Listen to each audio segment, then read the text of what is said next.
Assalamualaikum warahmatullahi wabarakatuh. Bersama saya Sopandi Ahmad melalui channel Opan Ahmad.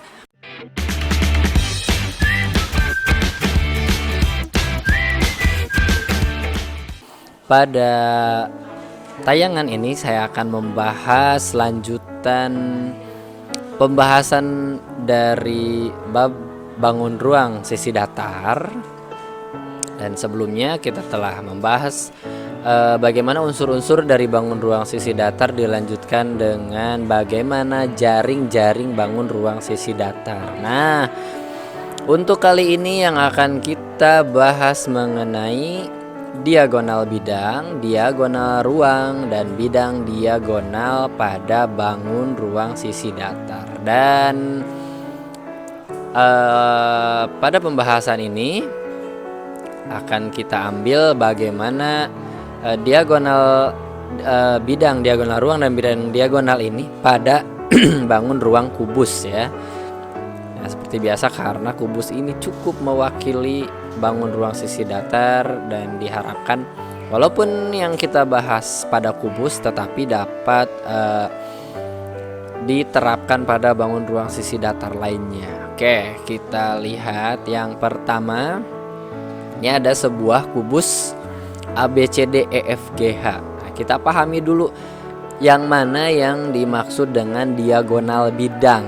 Nah, sebelumnya pada bangun datar sendiri ya itu pernah dibahas apa itu diagonal. Nah, pada kali ini tidak jauh berbeda dengan diagonal pada bangun datar sebenarnya diagonal bidang ini. Karena kalau dilihat-lihat dari istilahnya sendiri diagonal bidang artinya diagonal yang terdapat pada bidang. Jadi kalau ingat diagonal bidang, diagonalnya itu terdapat pada bidang atau diagonalnya terdapat pada sisi dari bangun ruang sisi datarnya. Nah, ambil aja contoh, katakanlah saya ambil contoh bidang ABFE ya. Kita lihat pada bidang ABFE itu kan ada rusuk ya, di sana ada rusuk AB, ada BF, ada EF, ada AE. Nah, itu kan disebutnya rusuk ya. Kemarin itu sudah dijelaskan pada unsur-unsur. Nah, sementara yang disebut dengan diagonal bidang itu ini ruas garis juga ya, dia merupakan ruas garis yang menghubungkan dua titik yang yang bukan merupakan rusuk gitu. Ruas garisnya tuh menghubungkan dua titik pada bidang tapi dia bukan rusuk.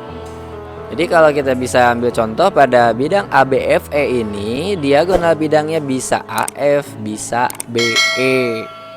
Nih contohnya saya gambarkan sebuah diagonal bidang BE. Nah, BE ini menghubungkan dua titik sudut tapi dia bukan merupakan rusuk dari kubusnya itu sendiri.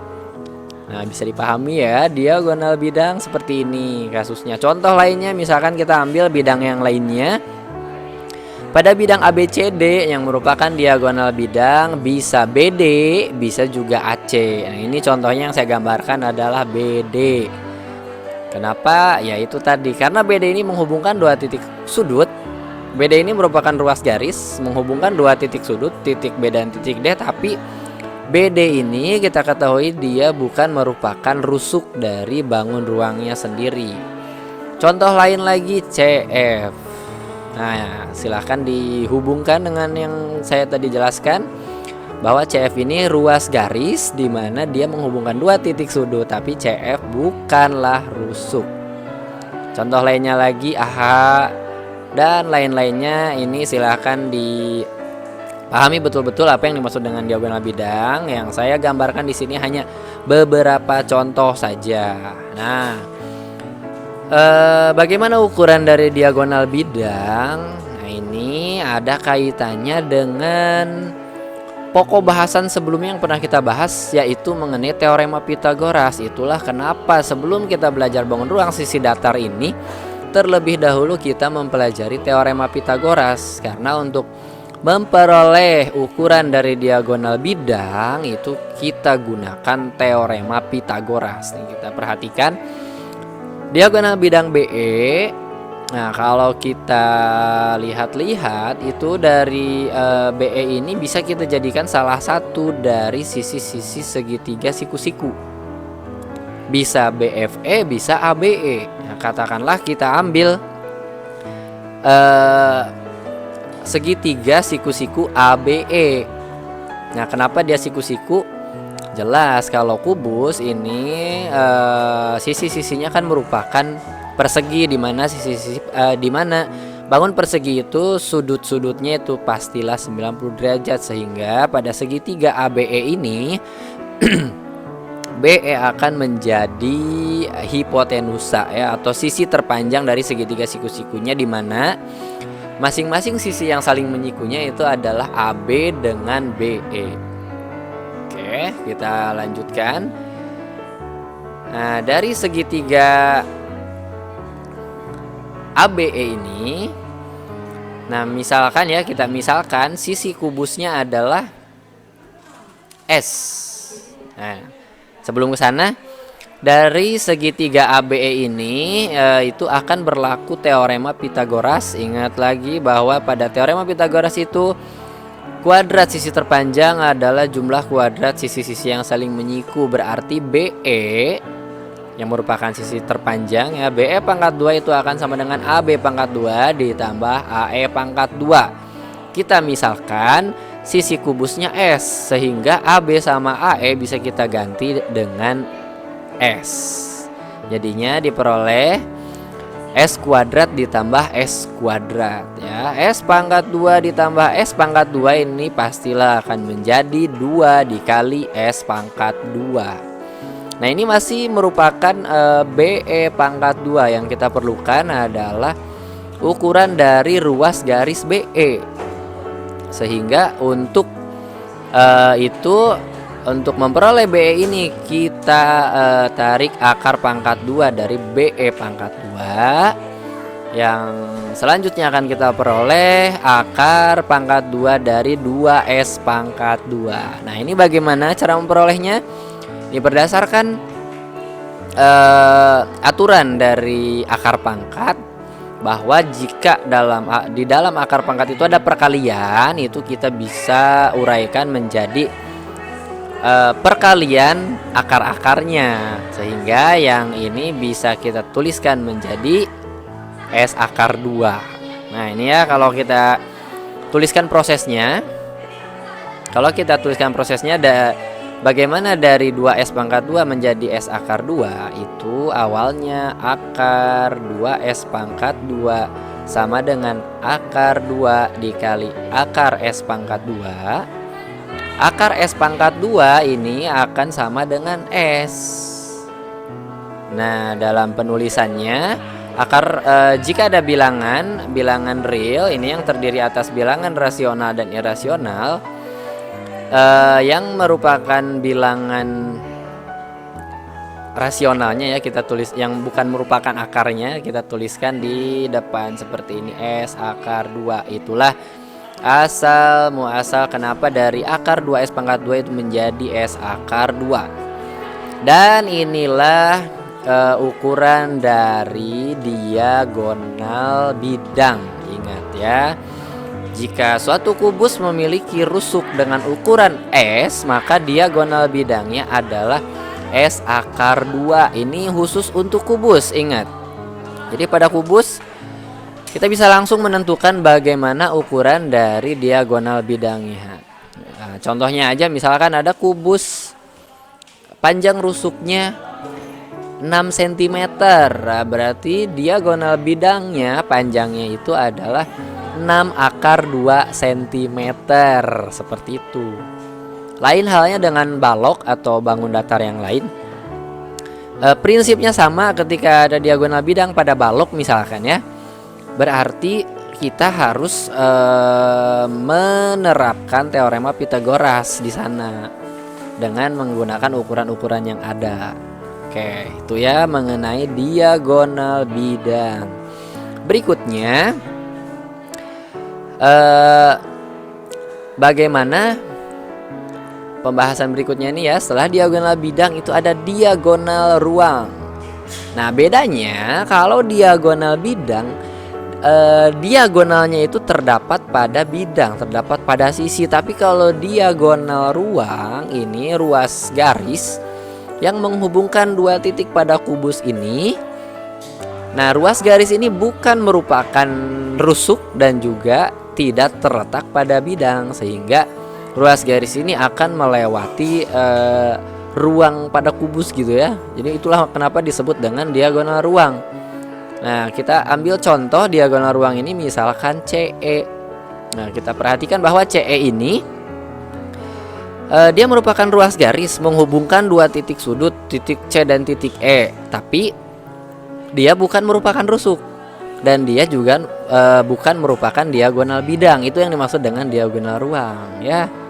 Nah, itu pahami, itulah yang disebut dengan diagonal ruang. Contoh diagonal ruang yang lainnya adalah HB ya di sini. HB ini juga merupakan diagonal ruang karena dia ruas garis menghubungkan dua titik sudut, titik H dan titik B, tapi dia bukan merupakan rusuk dan dia juga dia juga tidak terletak pada bidang, sehingga itu disebut dengan diagonal ruang. Nah, lalu bagaimana ukuran dari diagonal ruang ini? Nah, lagi-lagi kita gunakan teorema Pythagoras. Nah, saya ambil contohnya bagaimana kita memperoleh ukuran dari CE. Nah, kita lihat, kita buat lintasan di mana CE ini merupakan bagian dari segitiga siku-siku, dan yang paling dekat kita gambarkan segitiga siku-siku CAE.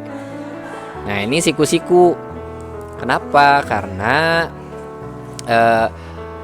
ruas garis EA dengan AC ini pastilah siku-siku gitu. Maka walaupun di gambar ini tidak terlihat seperti siku-siku, tapi coba bayangkan dalam ruang ini pastilah sudut siku-siku.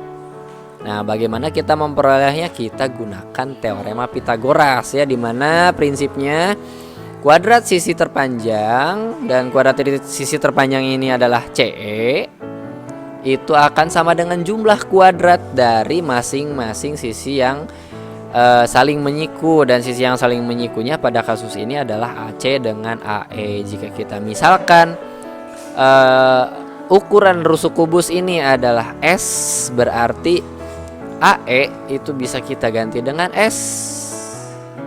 Sementara AC ini sudah dibahas sebelumnya, ini merupakan diagonal bidang, sehingga AC ukurannya kalau rusuknya S berarti AC-nya adalah S akar 2.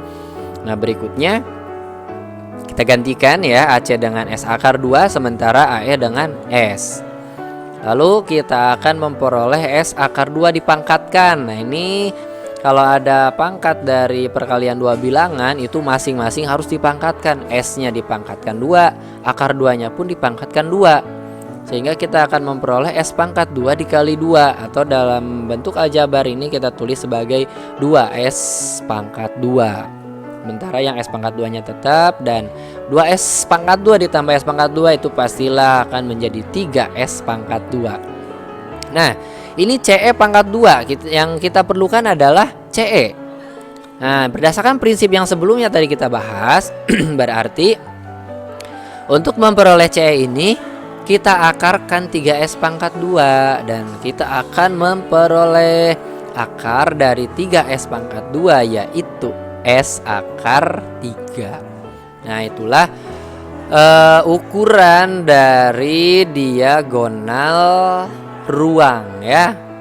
Ingat aja polanya untuk diagonal ruang, ukuran rusuk akar 3, tapi ini hanya untuk kubus. Nah, kalau untuk bangun datar yang lainnya, mohon maaf, kalau untuk bangun ruang yang lainnya berarti kita terapkan teorema Pythagoras. Oke. Kalau misalkan ada kubus nih, katakanlah ada kubus rusuknya 8 cm, itu sudah dipastikan bahwa diagonal ruangnya ada kubus di mana rusuknya 8 cm. Nah, ini ya. Kalau ditanya diagonal bidang, berarti diagonal bidang ini 8 akar 2 cm. Sementara kalau yang ditanya diagonal ruang itu 8 akar 3 cm. Ya, kalau diagonal bidang dikali akar 2 ya rusuknya, kalau diagonal ruang rusuknya dikali akar 3. Oke. Satu lagi, selain perlu dipahami antara diagonal bidang dan diagonal ruang, ada satu lagi dalam bangun ruang ini, dalam bangun ruang sisi datar ini, itu dikenal dengan bidang diagonal. Nah, kalau yang tadi merupakan ruas garis, bidang diagonal ini merupakan bidang yang menghubungkan dua rusuk, tetapi dia bukan merupakan sisi ya, bukan merupakan sisi dari bangun ruangnya. Sehingga kalau kita ambil contoh bidang diagonal ini, contohnya adalah BCHE. Nah, ini merupakan contoh bidang diagonal. Jadi dia merupakan bidang. BCHE itu bidang dan dia menghubungkan dua rusuk, rusuk BC dan rusuk EH, tapi dia bukan merupakan sisi atau bidang dari bangun ruang. Dan kalau kita lihat penampangnya, BCHE ini adalah bentuk persegi panjang ya. Nah, BCH ini bentuk persegi panjang, di mana BC-nya sendiri ini merupakan panjang rusuk. Nih, BC merupakan panjang rusuk. Sementara BE, nah BE ini kan ruas garis ya, ruas garis pada bidang. Berarti BE ini akan menjadi diagonal bidang. Seperti itu. Bidang diagonal pada kubus. Dan ini kalau misalkan kita tentukan ukurannya, misalkan kubusnya ini memiliki panjang rusuk S, berarti BC akan sama dengan S, sementara BE akan sama dengan S akar 2. Seperti itu ya. Sehingga pada bidang diagonal ini yang merupakan bentuk persegi panjang, jika kita ingin mengetahui luasnya, berarti luasnya itu panjang kali lebar. S akar 2 dikali S, yaitu S pangkat 2 akar 2. Nah, itu luas dari bidang diagonal. Ingat ya, bedakan antara diagonal bidang. Diagonal bidang itu ruas garis. Diagonal ruang juga merupakan ruas garis. Sementara kalau bidang diagonal, dia merupakan bidang ya, bukan lagi ruas garis. Jadi ini kalau dibolak-balik, diagonal bidang, bidang diagonal itu adalah dua hal yang berbeda. Oke? Itulah pembahasan kita kali ini pada pokok bahasan bangun ruang sisi datar mengenai diagonal bidang, diagonal ruang, dan bidang diagonal ya. Silahkan kalau masih ada yang belum dipahami, tinggalkan komentar di kolom di bawah. Dan jika ada bagian video ini yang terlalu cepat atau ada yang terlewat, diulang-ulang saja sampai isi dari tayangan ini bisa dipahami dengan baik. Oke? Sekian pembahasan kali ini mengenai diagonal bidang, diagonal ruang, dan bidang diagonal. Semoga pembahasan ini dapat membantu kamu memahami materi ini. Terima kasih telah menyaksikan tayangan ini. Sampai jumpa lagi. Assalamualaikum warahmatullahi wabarakatuh.